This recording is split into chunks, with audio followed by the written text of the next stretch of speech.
public relation is Public very relation, important যেটা for professional any job. Any job and যেটা খুবই এটা আমাদের দেশে এখনো পাবলিক রিলেশন, কিন্তু আমরা মানে আমরা যখন পড়েছি ওখানে আমাদের একটা চ্যাপ্টার ছিল পাবলিক রিলেশন। আই থিংক প্রত্যেকটা যে কোনো পেশায় এটা থাকে, কিন্তু আমাদের এখানে এক্সাক্ট পাবলিক রিলেশনের মিনিংটা মানুষ জানে না। ফার্স্ট, সেকেন্ড হচ্ছে গিয়ে যে এখানে যেটা জানে পিয়ার বলতে, যেটা বুঝে, সেটা সামহাও আমার দ্বারা হয় না। এখানে পিয়ার বলতে বুঝে হচ্ছে কি ভাইয়া, এটাকে মানুষ পিয়ার বুঝে, আমি এটা করতে পারি না। এই ভাইয়া ডাক্তার ভেতরে আসলে কি কি আছে? এই ভাইয়া ডাক্তার ভিতরে অনেক তেল আছে, অনেক লটস অফ চর্বি, ফ্যাট, অয়েল।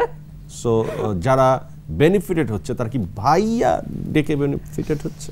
জানি না কে ভাইয়া বলে বেনিফিটেড হচ্ছে, কে হচ্ছে না, বাট অনেকেই হচ্ছে, এতটুকু বলতে পারি। এবং আমি অনেক জায়গায় যেটা এটা করতে পারছি না, সেই জায়গায় আমি না, তুমি ভাইয়া আমার প্রাপ্যটাও হয়তো আমি ভাইয়া পাচ্ছি না। ডেকেই যদি পিআর হয়, আমি তো সেটাকে দুঃখজনক বলবো, কারণ পিআর বিস্তৃত একটি বিষয় এবং এটি বড় একটা জায়গা, প্রফেশনাল কাজ। এটার একটা প্রফেশনাল ওয়ে তো নিশ্চয়ই আছে। তো সেই ওয়েটা তোমার ভাষায় পিআর কি? ম্যানেজারও থাকে আলাদা করে, যে সে শুধু পিআরই করবে, পিআর ম্যানেজ। তুমি যখন এতই জানো, তাহলে তোমার ক্ষেত্রে পিআর তুমি মেইনটেইন করতে পারলে না কেন, বা পারছো না কেন?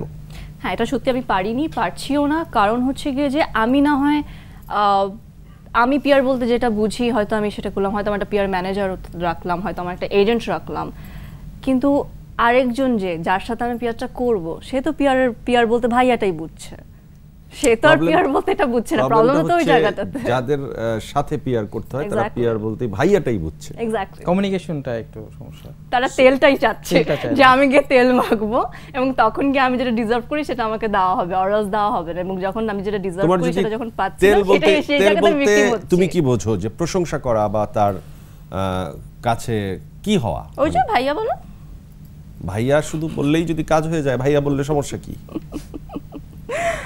ভাইয়া বললে সমস্যা নেই, ভাইয়ার যে সুরটা আছে ওই সুরটা আমার গলায় আসে না, কি করব, এইজন্য করতে পারে না।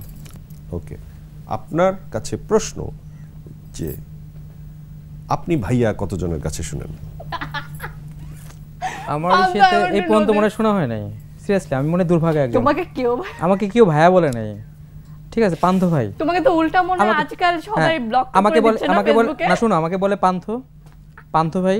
হ্যাঁ, এইটাই বলে। তাহলে আপনি এখনো সেই পর্যায়ের প্রভাবশালী হয়ে উঠতে পারেননি আমার মতো। মানে আমরা দুজনে কেউ সেই ভাইয়া ডাক শুনি না পুরাই। এনিওয়েজ, তোমার কাছে প্রশ্ন যে এই যে এখন তুমি নতুন একটি প্ল্যাটফর্মে কাজ করছো, ফিল্ম, সেখানে তো আমরা জানি যে পিআর আরো বেশি জরুরি। সেখানে তো আরো বিস্তৃত পিআরের প্রয়োজন, সেটা অনেক বড় মিডিয়া, আমরা সবাই সেটা স্বীকার করছি। তো সেখানে তোমার পিআর ভাবনাটা বা একটা আর্টিস্টের পিআর কিভাবে অ্যাকচুয়ালি হওয়া উচিতটা কি, সেটা তুমি একটু ব্যাখ্যা করো, যেন তোমার কাছ থেকে তোমার কথাগুলো শুনে অন্যরা ইন্সপায়ার্ড হয়।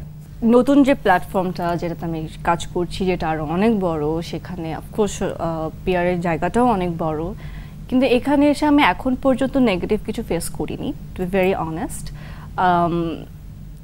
যদি সরাসরি কথা বলি, আমরা একটি বিষয় আমি মাঝে জিজ্ঞেস করতে চাই, তোমার কাছে তাহলে কি মনে হয়েছে যে সিনেমার এই জায়গাটি টেলিভিশনের জায়গা থেকে অনেক স্বচ্ছ, পরিষ্কার, সুন্দর? এখানে সবাই সোজাসুজি কথা বলে, এতটুকু আমি। টেলিভিশনের সবাই বাঁকা কথা বলেন কিছুটা।